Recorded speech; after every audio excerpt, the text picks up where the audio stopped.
For a spinal twist, bend your knees, bring your knees toward the chest, extend the hands by the side. You want to keep the knees closer to the body as much as you can and slowly drop it down to one side.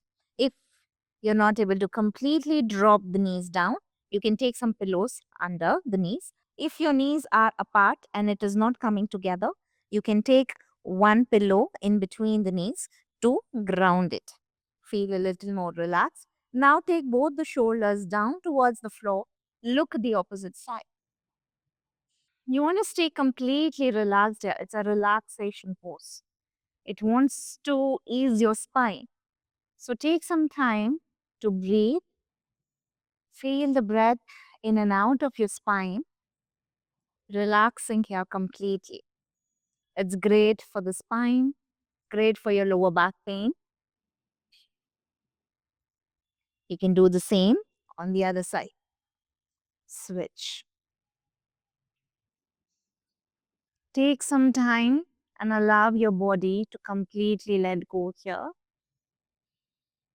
Once you're done, you can come back to set. Thank you.